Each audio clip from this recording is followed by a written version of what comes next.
জীবনে চলার পথে আমাদের হাজার মানুষের সাথে দেখা হয়, কথা হয়, হয় পরিচয়। কিন্তু সবার সাথে আমরা সম্পর্কে জড়াই না। সম্পর্কের ধরন হয় ভিন্ন ভিন্ন। এক একজনের সাথে এক এক রকমের সম্পর্কে জড়াই আমরা। এই সম্পর্কের মাধ্যমে জানতে পারি কে আমি, কি আমার পরিচয়, কে আমার বাবা মা। সম্পর্ক যেমন আমাদের পরিচয় বহন করে, ঠিক তেমনি কিছু সম্পর্ক আমাদের পরিচয়কে কলঙ্কিত করে। প্রিয় দর্শক, ঠিক এমনই একটি গল্প নিয়ে আমরা হাজির হয়েছি আমাদের আজকের সময়ের গল্পে। আমাদের আজকের সময়ের গল্পের পর্বের নাম সম্পর্ক।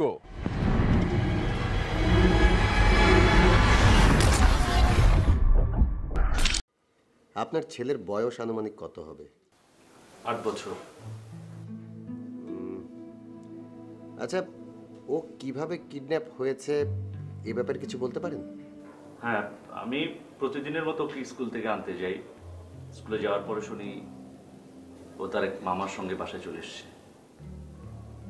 তখন আমার একটু সন্দেহ হয়। সন্দেহ? কি সন্দেহ হয়? কারণ ঢাকায় ওর মামা বলতে তেমন কেউ নেই। আমি ব্যাপারটা আরও বেশি কনফার্ম হওয়ার জন্য বাসায় ফোন দিয়ে জানতে পারি যে ও বাসায় আসেনি। তারপর আমরা দুজন বিভিন্ন জায়গায় খুঁজতে যাই, কিন্তু ওকে কোথাও খুঁজে পাইনি। হঠাৎ করে একটা অপরিচিত নাম্বার থেকে আমার ফোনে কল আসে। আমাকে তারা জানায় যে ওরা আমার রাহিদকে অপহরণ করেছে। আচ্ছা, যে নম্বর থেকে ওরা ফোন করেছিল ওই নম্বরে আপনি ফোন করেছিলেন আবার?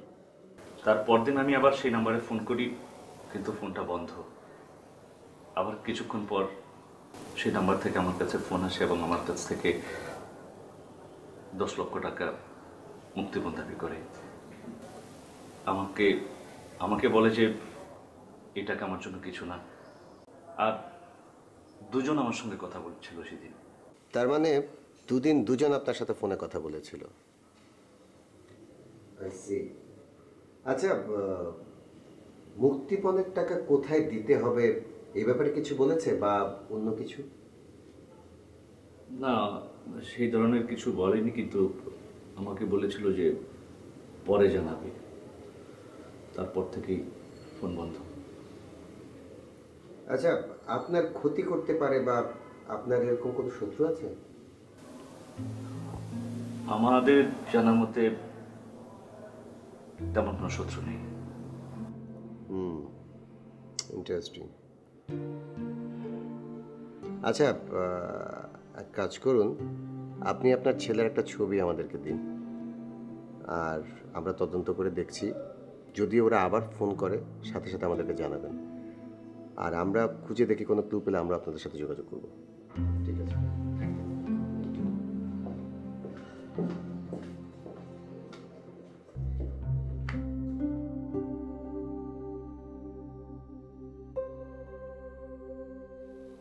অপহরণকারীরা খুব চালাক প্রকৃতির। আমরা ওদের ফোন ট্র্যাকিং করে দেখেছি, 2টো নম্বর থেকে ফোন এসেছে এবং দুটোই ভিন্ন ভিন্ন জায়গা থেকে, এবং এখন 2টো নাম্বারই বন্ধ পাওয়া যাচ্ছে। নিজাম সাহেব, আমার মনে হচ্ছে আপনার পরিচিত কেউই অপহরণের ঘটনাটা ঘটিয়েছে। না অফিসার, আমার তেমন কাউকে মনে হচ্ছে না। তাহলে তারা আপনার কাছে 10 লক্ষ টাকা মুক্তিপণ দাবি করলো কেন? সেটা আমি কি করে জানবো অফিসার? কিন্তু আমরা অনেক কিছুই জানি। আপনার বেতন মাত্র 30,000 টাকা, কিন্তু আপনার আলিশান বাড়ি, মানে ভাড়া বাড়ি, আপনার ব্যাংক ব্যালেন্স এবং আপনার খরচ, দুটোর হিসেব মিলিয়ে মনে হয় আলাদিনের চেরাগ পেয়ে গেছেন আপনি। আর মজার ব্যাপারটা কি জানেন? আপনার যে অনেক টাকা আছে এটা অপহরণকারীরাও জানে, আর সেজন্যই সে বলেছে এই টাকা আপনার কাছে কিছুই না। মানে আপনার কথা আমি ঠিক বুঝতে পারছি না। আপনার টাকার উৎসর না হয় পরেই খুঁজব, আগে তো অপহরণের নাটকটা বের করি। নাটক মানে? আমরা আপনাকেও সন্দেহ করছি। কি বলছেন অফিসার? আমি কেন আমার সন্তানকে অপহরণ করব? হয়তো আপনার এই অঢেল টাকার হিসেবটাকে ঢাকার জন্য।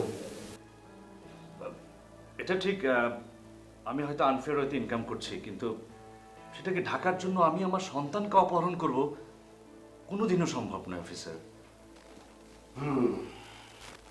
আচ্ছা, আপনার ক্ষতি করতে পারে এরকম দু একজন মানুষের নাম বলুন।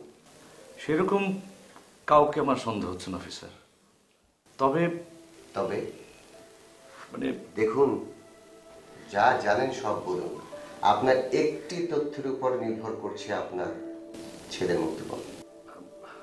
সত্যি কথা বলতে লজ্জা নেই আসলে। মানে আমি যে জবটা করছি, জবের কারণে আমাকে প্রায় সময় দেশের বিভিন্ন জেলায় থাকতে হয়। রিসেন্টলি আমি সিলেট গিয়েছিলাম। সিলেট থেকে ফিরে এসে আমার স্ত্রী শাইলার মধ্যে আমি এক ধরনের চেঞ্জ লক্ষ্য করি। আমি একদিন অফিসের নাম করে ওর পিছু নিয়ে দেখি যে আমার ছেলেকে স্কুলে দিয়ে সে রিক্সায় করে একটি ছেলের সঙ্গে উঠে যায়। তারপর আমি আসলে নিজেকে কন্ট্রোল করতে পারিনি। আমি ইভেন আমার স্ত্রীকেও, আমার শ্বশুর শাশুড়ি আমার স্ত্রীকে বোঝানোর পরে সে তার ভুল বুঝতে পারে। এরপর আমরা স্বাভাবিকভাবে আমাদের সংসার করতে থাকি। বাহ, তা শুরুতে এই তথ্যটা গোপন করলেন কেন? অ্যাকচুয়ালি আমি ব্যাপারটাকে খুব বেশি ইম্পর্টেন্স দিতে চাইনি। ছেলেটার ঠিকানা দিন। ছেলের ঠিকানা আসলে আমার জানা নেই। ইনফ্যাক্ট এই বিষয়টা নিয়ে আমি আমার স্ত্রীর সঙ্গে খুব বেশি আর ডিসকাস করিনি। আপনার স্ত্রীকে থানায় আনার ব্যবস্থা করুন। শিওর। তাহলে আজ আসুন, আর আমরা যখন ডাকবো চলে আসবেন থানায়। Thank you officer. অপহরণকারীরা ভেবেছিল মিজান পুলিশকে কিছুই জানাবে না, কিন্তু মিজান পুলিশের শরণাপন্ন হয় এবং তারপর শুরু হয় তদন্ত। বিষয়টি আপনাদের পরিবারের মধ্যে থাকলে আমাদের কোনো সমস্যা ছিল না, কিন্তু এখন সমস্যাটা আমাদের। সবচেয়ে বড় ব্যাপার, এটা একটা বাচ্চার জীবন মরণের প্রশ্ন, আর সেই বাচ্চাটির মা হচ্ছেন আপনি। আশা করি যা বলবেন সত্য বলবেন। কে এই সিয়াম? তার সাথে আপনার সম্পর্ক কিভাবে? আমি রাহিতকে নিয়ে প্রতিদিন ওরা স্কুলে যেতাম, আর সিয়াম স্কুলের গেটের বাইরে প্রতিদিন আমার জন্য অপেক্ষা করত।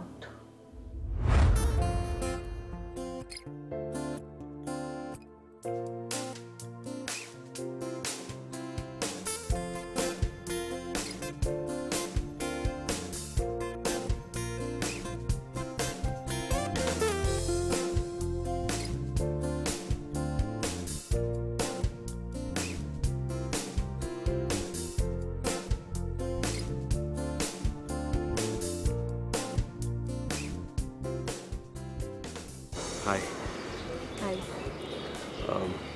কেমন আছেন? ভালো। আপনি? হ্যাঁ, আমিও ভালো। আমি আপনাকে প্রায় দেখি। আপনি আপনার বেবিকে মনে হয়।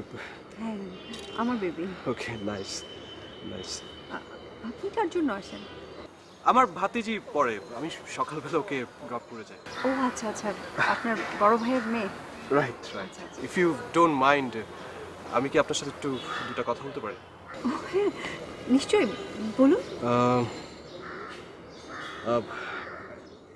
এখানে না, আমরা একটু হাতে হাতে কথা বলি please. Okay. Thank you please.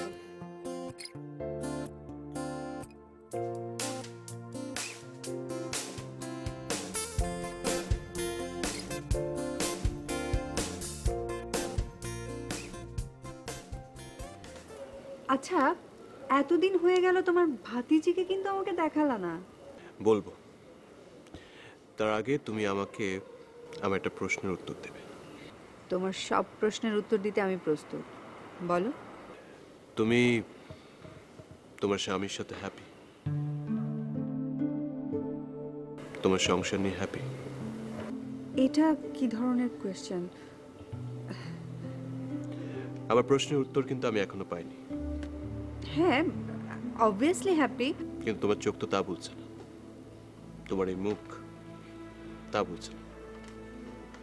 তুমি সারাটা দিন আমার সাথে ঘুরো, সারাটা দিন আমরা ফোনে কথা বলি, সব সময় তুমি আমাকে দিচ্ছ। তাহলে তোমার স্বামী ও কোথায়? আসলে বাদ দাও এসব কথা। কেন বাদ দিব Shaila? Look at me, please look at me. কারণ আমি তোমাকে ভালোবাসি। আর আমার ভাতিজি নেই, মিথ্যে বলেছে। আমি প্রতিদিন তোমার জন্য ওখানে অপেক্ষা করি। সিয়াম কি বলছো? পসিবল না আসলে। কেন সম্ভব না? তোমার চোখ বলছে তুমি আমাকে ভালোবাসো, তোর মুখ বলছে তুমি আমাকে ভালোবাসো। শাইলা, আমি তোমাকে বিয়ে করতে চাই। তোমার মাথা ঠিক আছে তো? পাগল হয়ে গেছো তুমি? I love you. তারপর কি হলো? তারপর আমি বাসায় চলে যাই।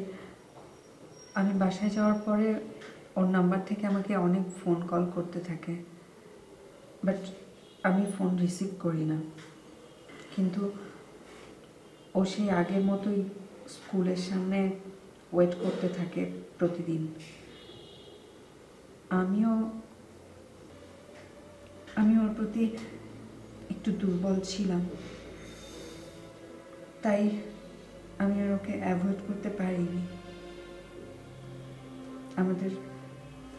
আমাদের রিলেশন চলতে থাকে। শায়লা একজন বিবাহিত নারী, স্বামী ও 8 বছরের ছেলে রাহিদকে নিয়ে তার সংসার। জীবনে চলার পথে সে নিয়ে নেয় ভুল এক সিদ্ধান্ত, সিয়াম নামে এক ছেলের সাথে জড়িয়ে পড়ে সম্পর্কে। প্রিয় দর্শক, আমরা জানি সব সম্পর্কের ফলাফল কিন্তু ভালো হয় না। তাদের ক্ষেত্রে কি তা লেখা আছে, নাকি আছে আরো ভিন্ন কিছু? সরি সরি সরি সরি, একদম লেট হয়ে গেছে। এখন তো প্রায়ই লেট হয়, আর সম্পর্কের আগে তো 2 ঘন্টা আগে থেকে আমার জন্য ওয়েট করতে। আচ্ছা, আমি কি করব বলো? ইন্টারভিউ যে এত লম্বা হবে সেটাকে আমি জানতাম। ওহ, তোমার ইন্টারভিউ কেমন হলো? Thank god. কেউ তো জিজ্ঞেস করেছে আমার ইন্টারভিউ কেমন হয়েছে? হ্যাঁ, অনেক ভালো হয়েছে। মনে হয় এবার আমি চাকরিটা পেয়ে যাচ্ছি। হ্যাঁ, মিজানও সিলেট থেকে ট্রান্সফার হয়ে একেবারে ঢাকায় চলে আসছে কিছুদিনের মধ্যে। তোমার যা করার তুমি তাড়াতাড়ি করো, আমি আর ওর ঘরে থাকতে চাই না। ডিয়ার, একবার চাকরিটা পেয়ে যাই, তারপর দেখো তোমাকে নিয়ে আমি নতুন করে একটা জীবন শুরু। I promise. এত টেনশন কেন করছো? হ্যাঁ, টেনশন তো একটু হয়, তোমার চাকরি না হওয়া পর্যন্ত। কি ব্যাপার, আমি ঢাকায় আসাতে তুমি খুশি হওনি? এখানে খুশি হওয়ার কি আছে? হঠাৎ করে তোমার এই ধরনের পরিবর্তন? আজকে বাইরে থেকে নাস্তা করে নিও। মানে এই কয়দিন ধরে তো আমি বাইরে নাস্তা করছি, আর তুমি হঠাৎ করে কি নিয়ে এত বিজি যে সংসারের প্রতি তোমার কোনো ক্যারে দেখছি না, আমাকে বাইরে নাস্তা করতে হবে? পারবো না আমি এসব করতে। তোমার এসব করতে হলে কাজের লোক রেখে নিবে। সাথে তুমি কি করো সংসারে? আমাকে কেন বাইরে নাস্তা করতে হবে? তুমি কি নিয়ে এত বিজি? আমি কি তোমার কাজের বুয়া? হোয়াট? আমি তোমার কাজের বুয়া না।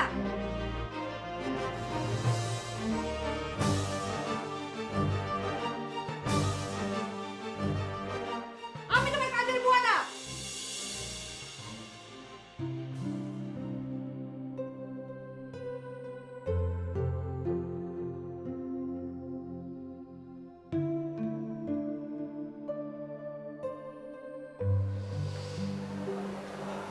কি ব্যাপার, কার সঙ্গে কথা বলছিলে? যে আমার বান্ধবী যে রোজির সাথে। ওরে বাবা, বান্ধবীর সঙ্গে কথা বলার জন্য একেবারে। আচ্ছা, আমাদের বিয়ের পর তো আর একবারও বাসায় আসেনি আমাদের, একবার আসতে বলো। হ্যাঁ হ্যাঁ, আসতে বলবো, ও অনেক বিজি থাকে তো। আচ্ছা ঠিক আছে, তোমার বিজি বান্ধবী যখন ফ্রি হবে তখন সে আসবে, ঠিক আছে? এখন চলো। কি আছে? তুমি যাও, আমি পরে আসবো। আসো তো। তুমি শুয়ে পড়ো, আমি রাহিদের সঙ্গে ঘুমাবো। কেন? রাহিদের সাথে কেন তুমি ঘুমাবে? তুমি যাও। আসো তো, আসো।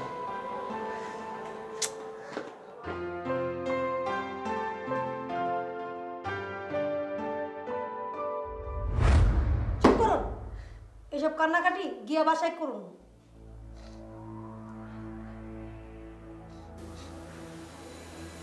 ছি, তখন আমার মিজানকে একদমই সহ্য হতো না। তারপর কি হলো বলুন? তারপর একদিন আমি আর সিয়াম রিক্সা করে যাওয়ার সময় মিজান আমাদের রিক্সার সামনে এসে দাঁড়ায়।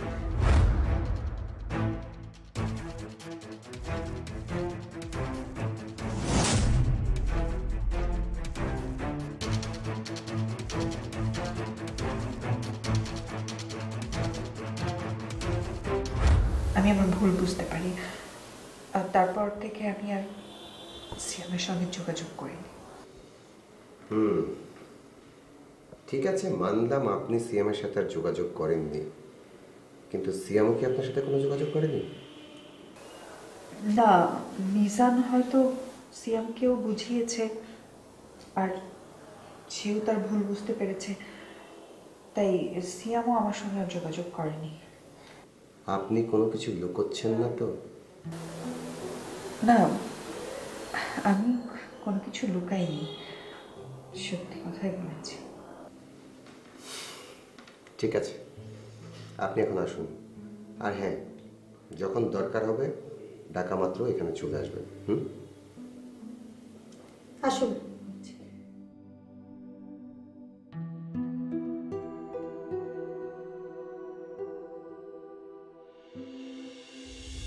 পুলিশ মনে করছে শায়লা ও মিজান কিছু লুকাচ্ছে তাদের কাছে।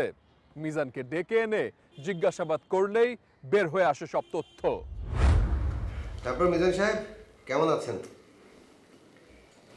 কেমন আর থাকবো বলুন, একমাত্র সন্তান এতটা দিন ধরে নিখোঁজ। সত্যি কি আপনার খারাপ লাগছে? কি বলছেন অফিসার?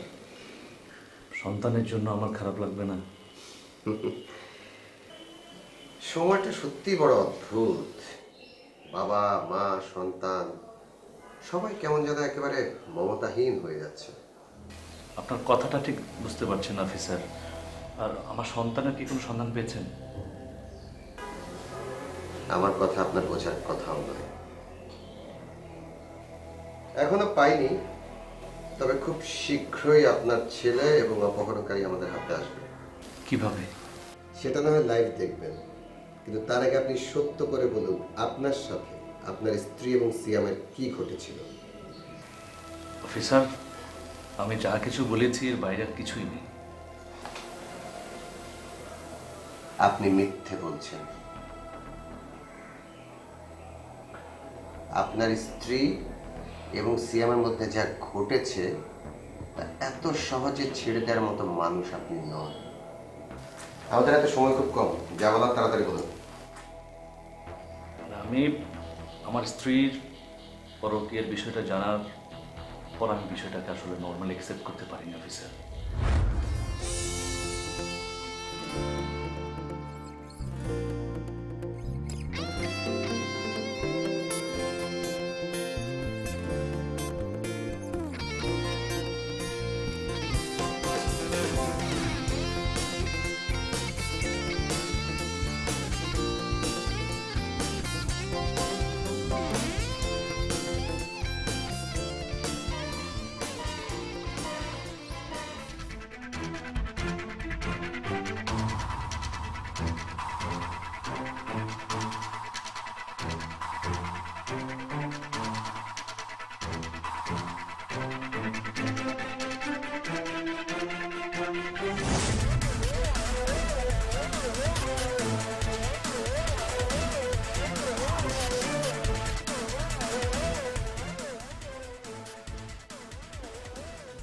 খেয়ে আমার পরে একটা বাজে ছেলের সঙ্গে তোমার ঠিক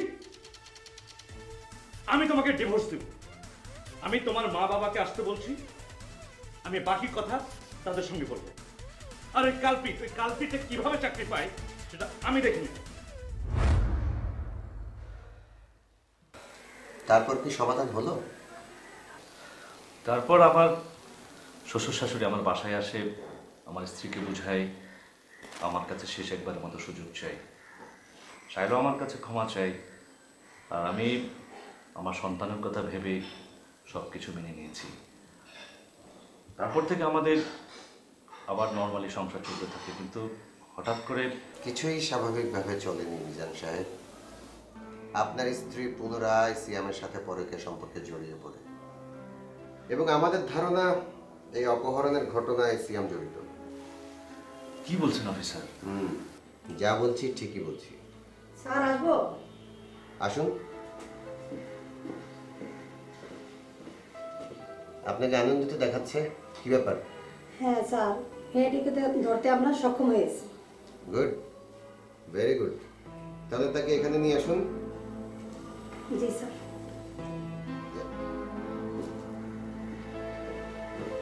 মিজান সাহেব, যে মেয়েটির কথা বললো, এই মেয়েটি অপহরণকারীদের সাথে জড়িত। আমরা তার মোবাইল ট্র্যাকিং করে দেখেছি। ও যখন ধরা পড়েছে, আশা করি এবার আসলে পড়াতে ধরা পড়বে। আপনি তাহলে এখন যান, আর কোনো দরকার হলে আমরা আপনাকে ডাকবো। শিওর, আসি। Thank you, thank you. Miss Monica, আপনাকে যা যা প্রশ্ন করব তার সঠিক উত্তরটা আপনি দেবেন, আর যদি না দেন বুঝতেই পারছেন। জি বলুন।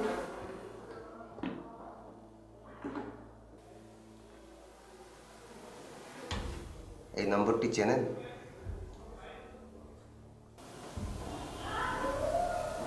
জি না। আমি আপনাকে শুরুতেই বলেছি আপনি কোনো কিছু মিথ্যে বলবেন না, কারণ সঠিক তথ্যের ভিত্তিতে আপনাকে এখানে ধরে আনা হয়েছে। এই সত্য কথা বল, নাইলে আমরা কিভাবে সত্য কথা বের করতে হয় তা ভালো করেই জানি। আপনি থামুন, উনি সত্য কথাই বলবে। বলুন, এই নম্বরটি কার, আর তার সাথে আপনার কি সম্পর্ক? নাম্বারটি সিয়ামের। ওকে আমি পছন্দ করতাম। সিয়াম, আমরা তো তাকেই খুঁজছি। কিন্তু ওই যে বলেন পছন্দ করতেন, মানে কি? আর শুধু কি পছন্দ করেন, নাকি দুজন মিলে শিশু পাচারকারীর ব্যবসাও করেন? আমি এসব কেন করব? তাহলে দুজন মিলে রাহিত নামে একটা শিশুকে অপহরণ করলেন কেন? দুজন মিলে না, সিয়াম একা। আপনি তো তাহলে দেখি সবই জানেন। এবার তাহলে কোনো কিছু না লুকিয়ে যা যা জানেন সব পরিষ্কার করে বলেন। ভার্সিটিতে পড়ার সময় আমি সিয়ামকে পছন্দ করতাম। অনেক দিন হয় ওর সাথে দেখা বা কথা হয় না আমার। হঠাৎ একদিন আননোন নাম্বার থেকে ফোন করে আমাকে।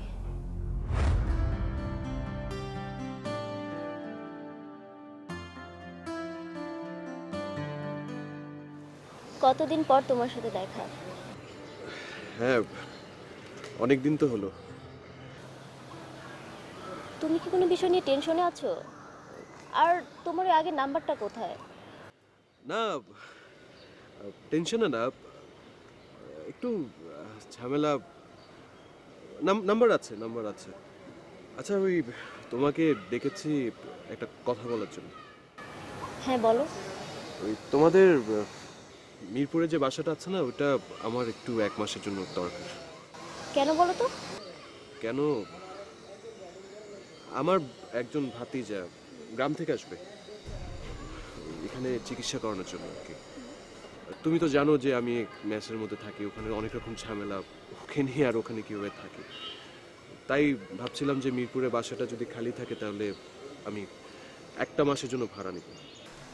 তুমি তো চাইলে আমাদের সাথে আমাদের বাসায় থাকতে পারো। না না, আমার ওখানে হলেই হবে।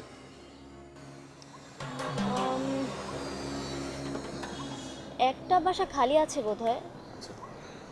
আচ্ছা ঠিক আছে, তুমি চাইলে আমাদের বাসায় থাকতে পারো। হ্যাঁ আরে না না, না মানে থ্যাংক ইউ সো মাচ তুমি বলছো, বাট আমার ওখানে হলেই হবে।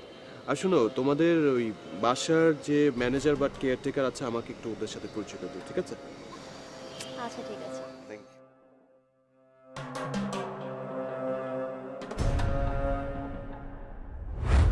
আপনি তাকে বাসা দিয়েছিলেন? সবার সাথে পরিচয় করে আমি তাকে চাবি দিয়ে আসি। আর কিছু জানেন? তার ফোন আমি প্রায় বন্ধ পেতাম। ম্যানেজারকে ফোন করে জানতে পারলাম তার বাসায় প্রায় একটা মহিলা আসতো। ফোন বন্ধ, মহিলা, সব কিছু মিলে আমার সন্দেহ হয়। তারপর আমি ওখানে যাই, গিয়ে জানতে পারলাম ছেলেটিকে সেই অপহরণ করেছে। তার বাবার সাথে তার নাকি কি একটা ঝামেলা আছে। বলেছে সব কিছু ঠিক হয়ে গেলে শিশুটিকে ফিরিয়ে দিবে। আর মহিলা আসতো শিশুটির দেখাশোনার জন্য। হঠাৎ একদিন সিয়াম বাসা থেকে উধাও। তারপর আমি আর কিছু জানি না। ঠিক আছে, আপনি এখন যান।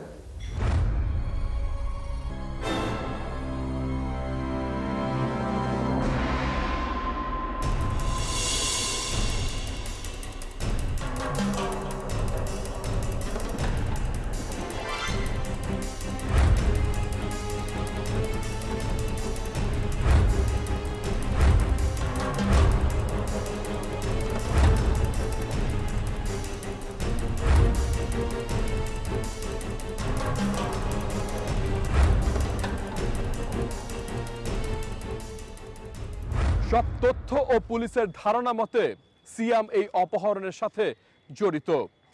সিয়ামকে ধরতে সক্ষম হন পুলিশ, কিন্তু মনে একটা প্রশ্ন থেকেই যায়, সিয়াম কি এই অপহরণ করেছে নাকি কারো দ্বারা করিয়েছে?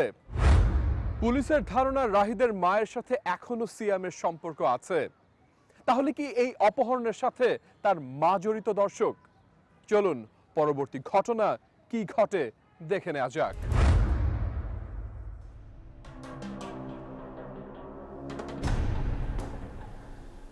তোকে দেখে আমার খুব মায়া হয় রে।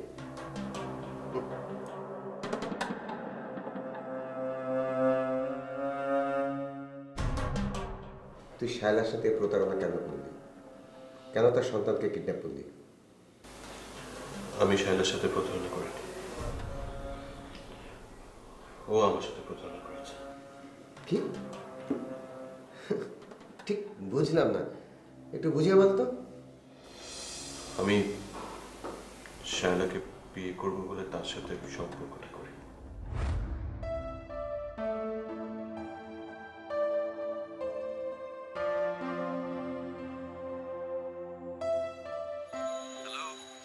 হ্যালো। বলো তো আমি কোথায়? আমার পাশে। তুমি কি করে বুঝলে যে আমি তোমার বাসার নিচে দাঁড়িয়ে আছি? ওমা, তাই নাকি? আমি তো এমনিই বললাম। ও, এমনি বলেছো? আমি তো ভাবলাম তোমার এমনি বলা কথা সত্যি হয়ে গেছে। আমি এখন তোমার বাসার সামনে দাঁড়িয়ে আছি, আর একটু পরে তোমার বাসা থাকবো। দাঁড়াও, আমি তোমার বাসায় এক্ষুনি আসছি।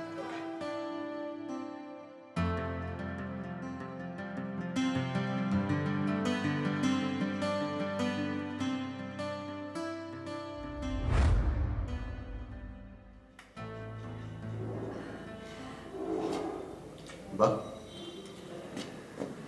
কলিং বেল দেওয়ার আগে দেখছি দরজা খুলে ফেলো না। এই তাড়াতাড়ি ভিতরে আসো তো, কেউ দেখে ফেলে প্রবলেম হয়ে যাবে। তা আরে কেউ দেখবে না। Nice place. Thank you. আচ্ছা দারুণ, তোমাকে কিছু জিজ্ঞেস করেনি? করেছে তো, বলেছি। না মানে বলেছি যে আমি আরেকটা বাসায় আছি, প্রবলেম নেই, পরিচিত তো, ম্যানেজ করে আর একটা বাসার কথা কেন বললাম? আরেকটা বাসার কথা কেন বললাম? শোনো, আরেকটা বাসার কথা এই জন্য বলেছি যে তোমার হাজবেন্ড 5 দিন পর আসলে যাতে দারুণ প্যাচ মার করতে পারে, বুঝছো না? ও, তোমার তো অনেক বুদ্ধি। Thank you. এই বসো না। ওখানে ওখানে বসবো না, কোথায় বসবো? দেখাচ্ছি।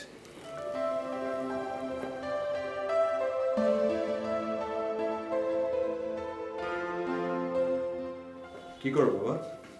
আমি লিখি, তুমি কে? আমি আমি তোমার মামা। মামা। যাও যাও বাবা, ড্রয়িং রুমে যাও, খেলা করো, আমি আমার সঙ্গে কথা বলি। সুইট আছে। দাও, দরজাটা বন্ধ।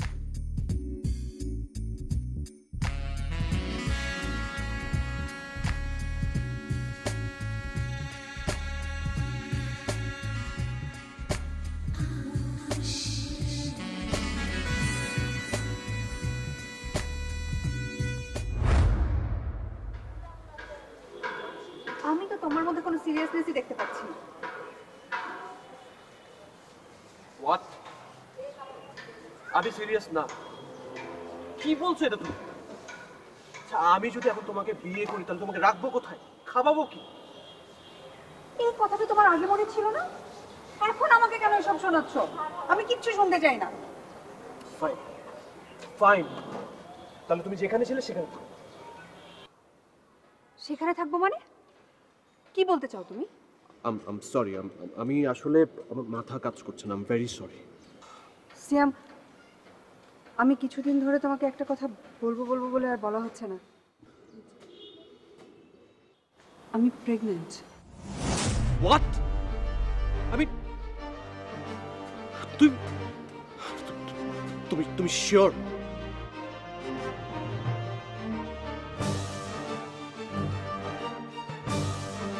সিয়াম, এখন তুমি এমন করছো কেন? সিয়াম, আমি তোমাকে ভালোবাসি, আর তুমিও তো আমাকে ভালোবেসেছো। দেখো শাইলা, তুমি কেন বুঝতে চাচ্ছ না? আমরা তো এখন এটার জন্য একদমই প্রিপেয়ার্ড না, তাই না? এখন তুমি এসব কথা কেন বলছো? তোমার আগে মনে ছিল না? সমস্যাটা কি বলো? আমরা তো দুজন বিয়ে করবই, আর এটা তো আমার আর তোমারই বাচ্চা। সবই ঠিক আছে। আমি আচ্ছা, আমরা তো একটা কাজ করতে পারি, রাইট? দেখো, এটা কিন্তু আমাদের প্ল্যানিং এর মধ্যে ছিল না। আমি এখন যদি লিসেন, আমার সময় লাগবে। আমরা একটা কাজ করি, আমরা যদি অ্যাবর্শন। এখন আর সেই সময়টা নেই। আমাদের যা করার খুব কম সময়ের মধ্যেই করতে হবে। আমি আমি আমি কিচ্ছু শুনতে চাই না, আর কিছু বুঝতে চাই না। এক সপ্তাহের মধ্যে বিয়ে করার ডিসিশন নিবে।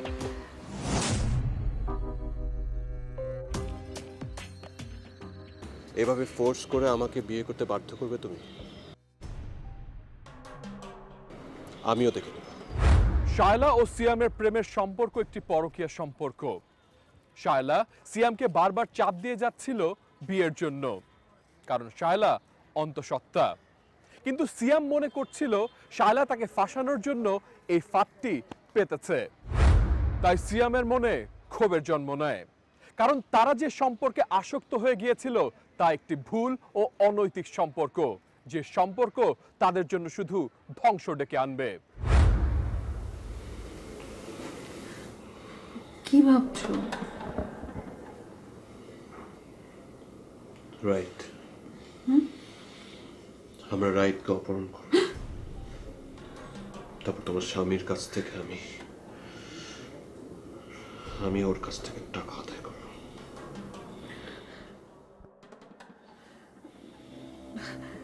কি বলছো তুমি এসব? আমি তো কিছুই বুঝতে পারছি না। কেন কিছু বুঝতে পারছো না? আরে, আমরা তো সত্যি সত্যি কিডন্যাপ করবো না, আমরা কিডন্যাপের নাটক করব। তারপর তোমার স্বামীর কাছ থেকে আমরা টাকা আদায় করে যখন সবকিছু শান্ত হয়ে যাবে, আমরা বিয়ে করে ফেলবো। আমরা দূরে কোথাও চলে যাব। দেখো, আমাদের ছোট্ট একটা সংসার হবে, আমরা খুব ভালো থাকবো। তুমি হ্যাপি থাকবে, আমি হ্যাপি থাকবো। আমরা তো এটাই চেয়েছিলাম, তাই না?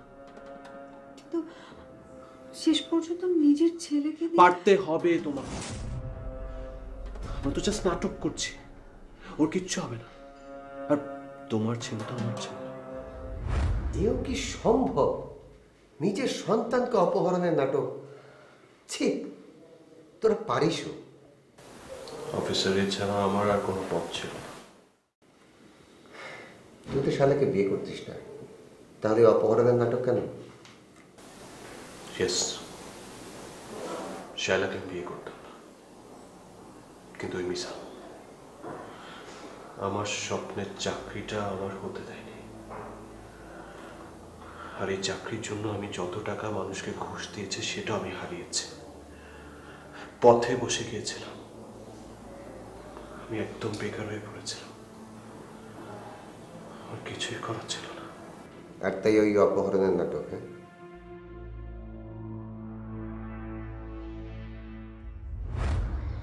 আরে রাইট মামা, কেমন আছো তুমি? আমি তো তোমার মতো সবসময় ভালো থাকি। আমি ওর মামা। হ্যাঁ হ্যাঁ মামা, তোমাকে আমি বাসায় যাওয়ার আগে চকলেট কিনে দেবো, ঠিক আছে? ওকে।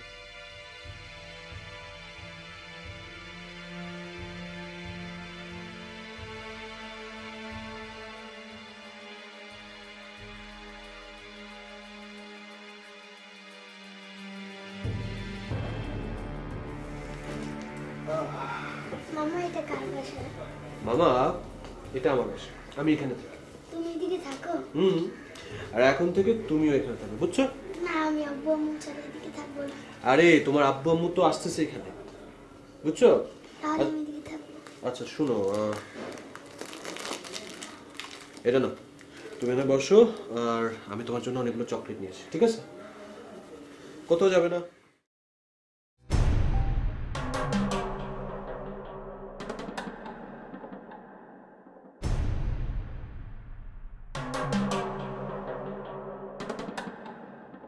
সব প্ল্যান ভেস্তে গেছে।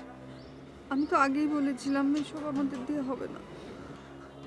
আরে আমি কি জানতাম যে ওই হারামি পুলিশের কাছে যাবে?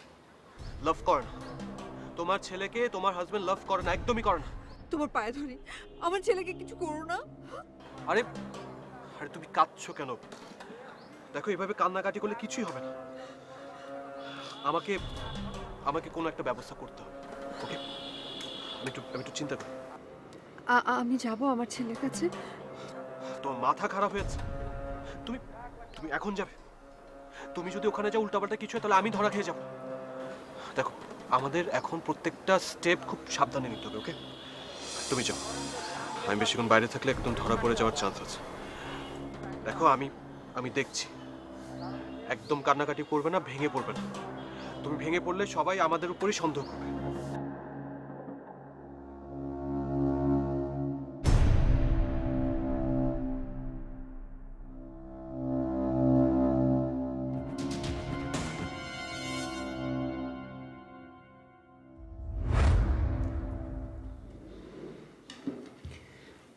তুই খুব বোকা, পুলিশ সম্পর্কে তোর কোনো ধারণাই নেই। আচ্ছা যাই হোক, এবার বল বাচ্চাটা কোথায়? স্যার, আমি অনেক ভয় পেয়ে গিয়েছিলাম, আমি ভয় সব সিম টিম বন্ধ করে দিই। আমি শায়লাকেও যোগাযোগ করতে দিই। আমি জানতে চাচ্ছি বাচ্চাটা কোথায়? স্যার, বাচ্চাটাকে আমি নিজের বাচ্চার মতো করে আদর করি স্যার, বিশ্বাস করেন। রাইট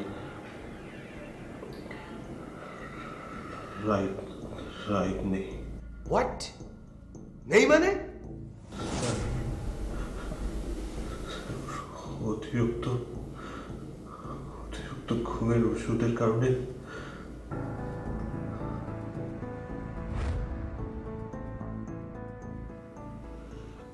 হ্যালো ডক্টর সাহেব, আসসালামু আলাইকুম।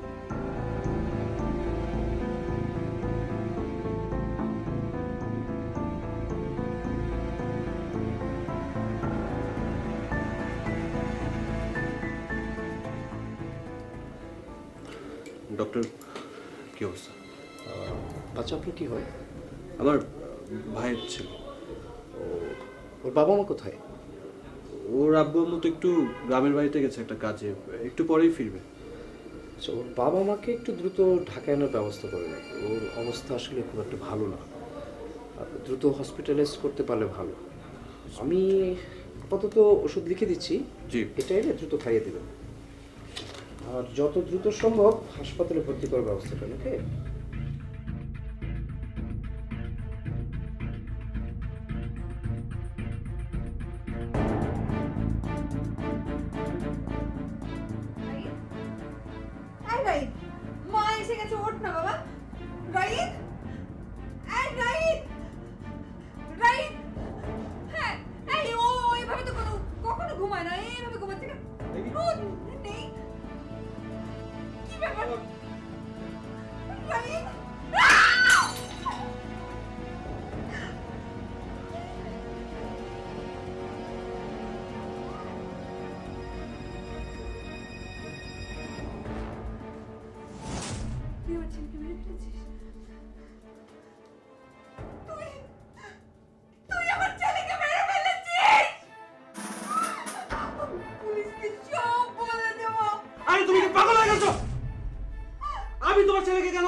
আমি আমি আমি মানছি যে আমার ভুল আছে, কিন্তু তুমি দেখো, তুমি একটা চিন্তা করো যে তুমি যদি পুলিশকে ডাকো তাহলে তুমিও ফেসে যাবে।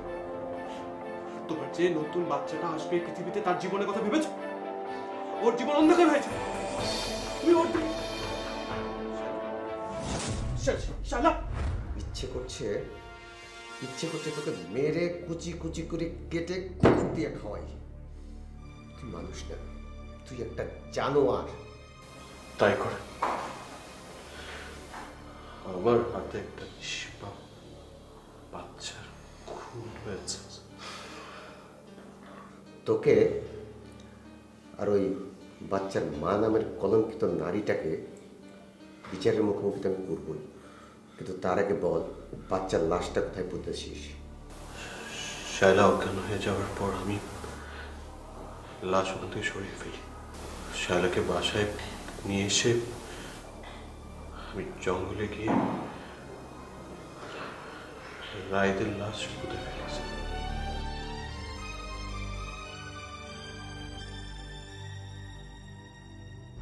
রাহিদ যেন চেঁচামেচি করতে না পারে, সেই জন্য সিয়াম তাকে না বুঝে অতিমাত্রায় ঘুমের ওষুধ খাইয়ে দেয়, যার পার্শ্ব প্রতিক্রিয়ায় প্রাণ হারায় শিশু রাহিদ। চিকিৎসা না পেয়ে অবহেলায় অযত্নে চলে গেলেন। শান্ত হন মিজান সাহেব, একটু শান্ত হন। ভুল আপনারও হয়েছে, আপনার অসতর্কতা এবং সিদ্ধান্তহীনতাই মূলত এর জন্য দায়ী। আপনি সেদিন সিএমকে সন্ত্রাসীদের দিয়ে না মারিয়ে পুলিশের কাছে নিয়ে আসা উচিত ছিল। এখন চলুন, লাশটা শনাক্ত করতে হবে। আপনার জীবনকে ভুল পথে নেওয়ার জন্য হাজারো মিথ্যা স্বপ্ন আপনার সামনে আসবে, সেদিকে নিজেকে না জড়িয়ে থাকুন ন্যায়ের পথে, সত্যের পথে। আপনার সম্পর্কের প্রতি থাকুন শ্রদ্ধাশীল, সম্পর্ককে রাখুন পবিত্র। প্রিয় দর্শক, আজ এই পর্যন্তই। আমি মৃদুল হাসান হৃদয় বিদায় জানাচ্ছি আজকের সময়ের গল্প থেকে। দেখা হচ্ছে আগামী পর্বে। সেই পর্যন্ত সবাই ভালো থাকুন, সুস্থ থাকুন, আপনার জীবনকে রাখুন নিরাপদ।